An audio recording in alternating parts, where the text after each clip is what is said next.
Jacob.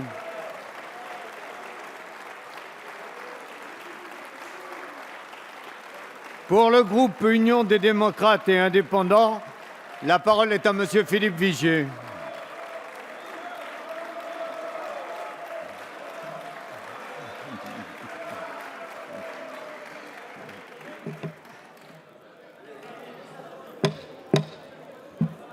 Allez, on écoute Monsieur Vigier.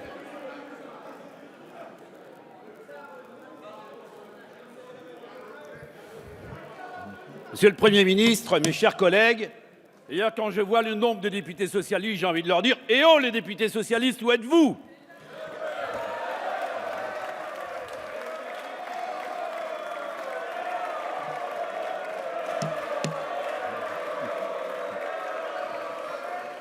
Bon, allez, on Monsieur le retrouve un peu Premier de calme. ministre, Monsieur le Premier ministre, je suis venu pour vous parler de la France.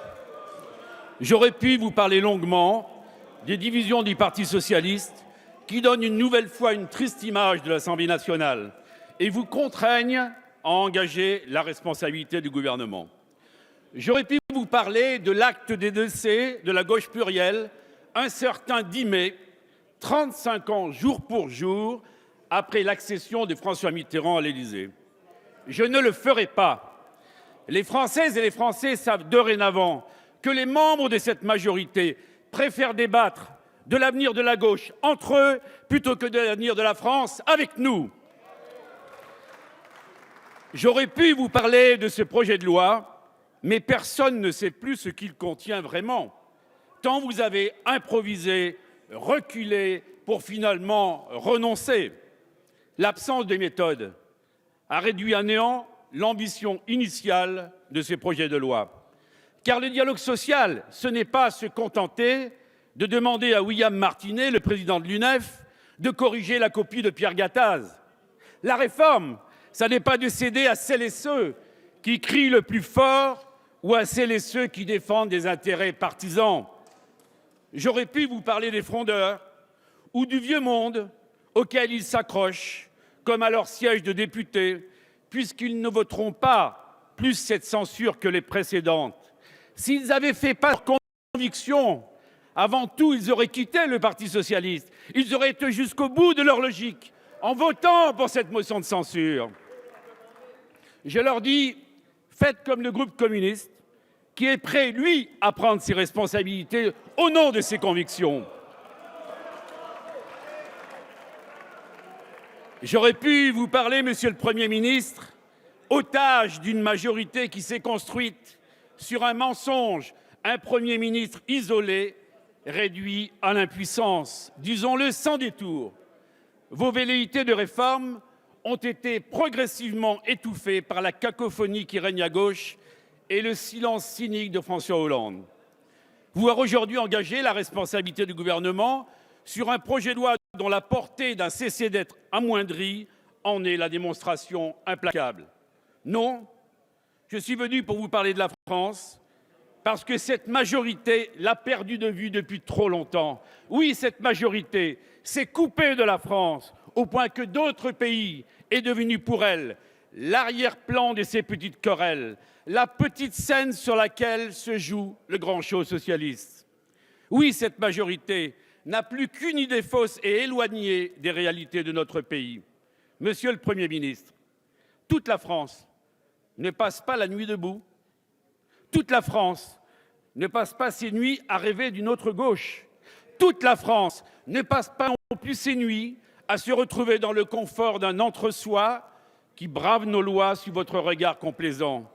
Les Françaises et les Français ont fait depuis longtemps le deuil du discours du Bourget et ont cessé de se demander ce que le président pourrait faire pour eux, tant il a tant promis et rien fait. En revanche, les Français ont la volonté sincère, authentique, de se réapproprier leur destin, d'en finir avec un système qui ne sert plus que lui-même, un système qui dépasse largement l'ambition de Nuit debout, devant lequel votre autorité chancelle.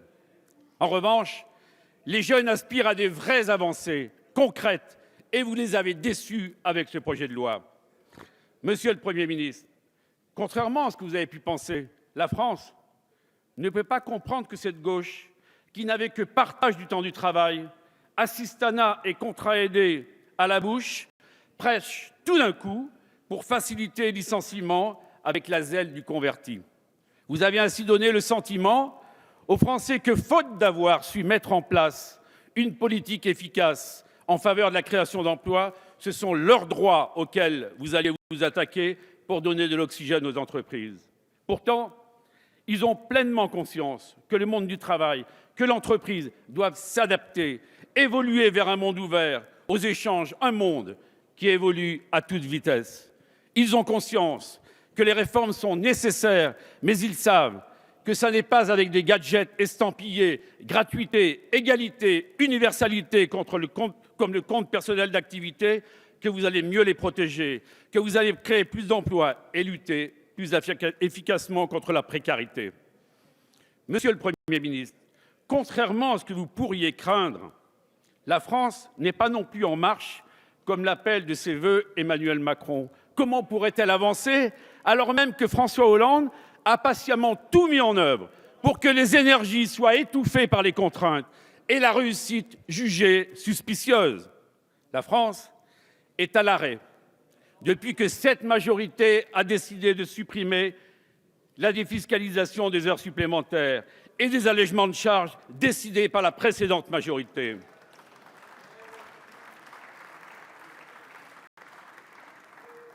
La France est à l'arrêt car vous n'avez pas su prendre des décisions courageuses pour réduire les dépenses publiques qui continuent d'augmenter et la dette dont le poids est désormais écrasant. La France est à l'arrêt avec 85 milliards d'euros des prélèvements obligatoires. Cette majorité a asphyxié la France d'impôts, a bloqué tous les moteurs de l'économie en s'attaquant aux secteurs vitaux de l'emploi. Elle est à l'arrêt car François Hollande a fragilisé durablement la confiance des entreprises, la confiance des ménages, en enterrant la promesse de pause fiscale et en échouant à inverser la courbe du chômage. Comment voudriez-vous d'ailleurs qu'Emmanuel Macron puisse être en marche vers quoi que ce soit alors qu'il passe son temps à mettre un pied dehors et le lendemain il met un pied dedans? Enfin, Monsieur le Premier ministre, contrairement à ce que François Hollande affirme, la France ne va pas mieux. Au contraire, François Hollande n'a eu de cesse que d'abîmer la France. Il dit que ça va mieux sur le front de l'emploi, alors que le nombre de chômeuses et de chômeurs explose, malgré les tentatives de diminuer artificiellement les chiffres du chômage. Il dit que ça va mieux, peut-être en pensant à Jean Poluchon, qui demande à être recasé avec une retraite dorée d'un peu plus de 100 000 € par an. Pour ceux qui n'ont pas la carte du Parti socialiste, non, ça ne va pas mieux. Il ne reste que la file de Pôle emploi. Il dit, l'air satisfait, que ça va mieux pour les entreprises. Elles croulent pourtant sous les impôts, les charges, les contraintes administratives. Et pour améliorer leur compétitivité, Monsieur le Premier ministre, vous aviez trouvé une idée lumineuse à laquelle vous venez de renoncer en catastrophe, surtaxer les contrats à durée déterminée.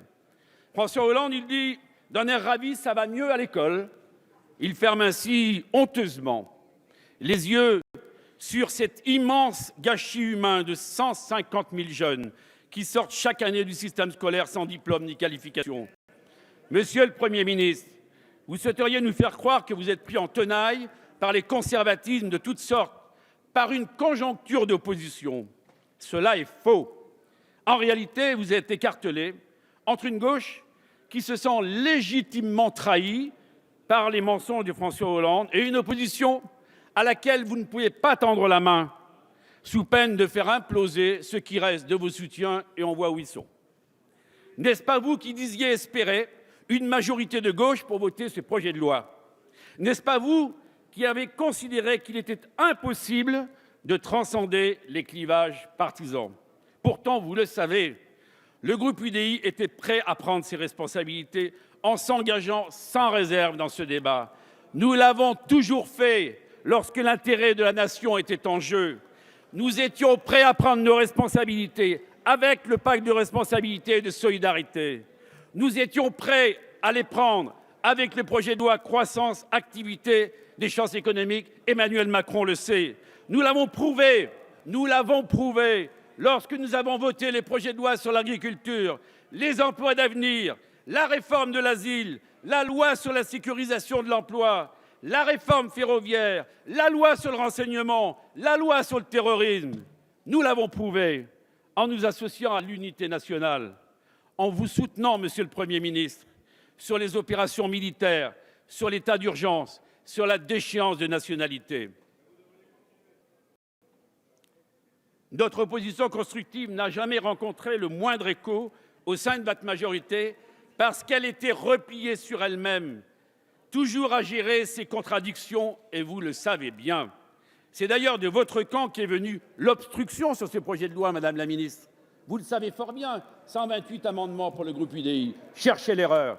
Monsieur le Premier ministre, vous prétendez que cette motion de censure ne sera pas adoptée parce que nous serions uniquement dans la posture et qu'il n'existe pas de majorité alternative à la vôtre.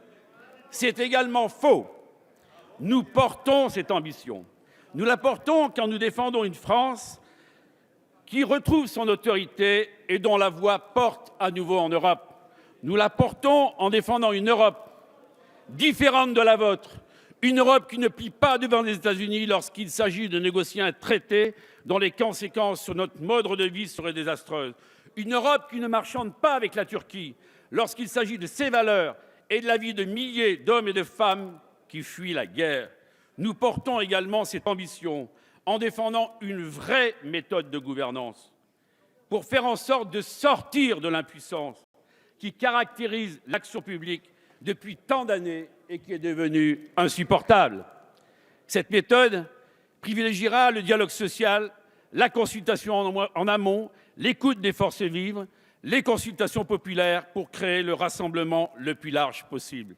Elle passera nécessairement par une recomposition politique permettant de bâtir une coalition des modernes et des progressistes. Cette coalition sera capable de porter des réformes qui rassemblent au-delà des considérations partisanes, des réformes qui constitueront des mutations irréversibles, s'inscrivant dans la durée, à l'image du plan de rénovation urbaine ou de Grenelle de l'environnement porté par Jean-Louis Borloo. Enfin, nous portons cette ambition en proposant une alternative à ce projet de loi qui, à force de renoncement, est devenu nocif pour l'emploi. Monsieur le Premier ministre, lorsque vous m'avez dit mardi, ici même, que nous n'avions pas de proposition, je vous les rappelle. Sans le 49.3, nous aurions défendu la sortie du carcan des 35 heures, comme vous le proposiez pendant les primaires socialistes.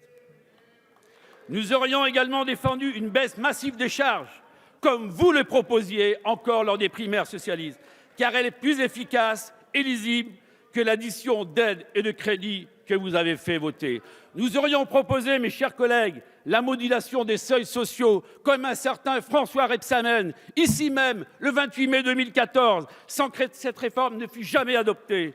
Nous aurions décidé d'une baisse de l'impôt sur les sociétés. Tiens, oubliez, proposition numéro 2 de François Hollande, comme nous demandons année après année, et que vous allez sans doute faire pour 2017. Nous aurions défendu l'instauration d'un contrat unique de travail, Monsieur le Premier ministre, comme vous le faisiez le 22 octobre 2014, dans un entretien dont le titre était le suivant « Il faut en finir avec la gauche passéiste ». Et évidemment, tout cela résonne comme un formidable aveu de faiblesse. Nous aurions proposé d'étendre les horaires des apprentis pour les calquer sur ceux des tuteurs, comme vous l'aviez initialement écrit, imaginé, avant que l'éternel étudiant William Martinet vous contraigne d'y renoncer. Nous aurions plafonné les indemnités prud'homales en cas de licenciement, mesure que vous jugiez vous-même indispensable et à laquelle vous avez renoncé pour essayer de rallier quelques voix qui ont bien disparu aujourd'hui. En cet instant, je mesure combien chacune de nos propositions doit résonner en vous comme un constat d'échec. Au nom de mon groupe, je vous avais dit, Monsieur le Premier ministre, lors du discours de politique générale, vous ne disposez pas des moyens politiques nécessaires pour conduire votre mission de Premier ministre au service de la France. Monsieur le Premier ministre, le groupe UDI a choisi de vous parler de la France parce que vous n'en parlez plus, vous qui, ici, en avez si bien parlé. Nous avons choisi de vous parler de la France qui se rappellera qui se rappellera longtemps, mes chers collègues, du quinquennat de François Hollande comme celui d'un interminable congrès du Parti socialiste. Notre groupe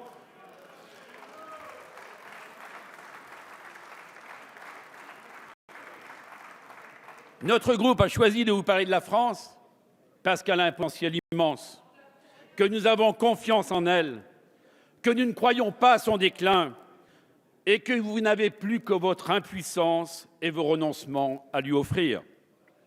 François Hollande vous a entraîné dans sa chute, votre majorité vous a entraîné dans sa chute.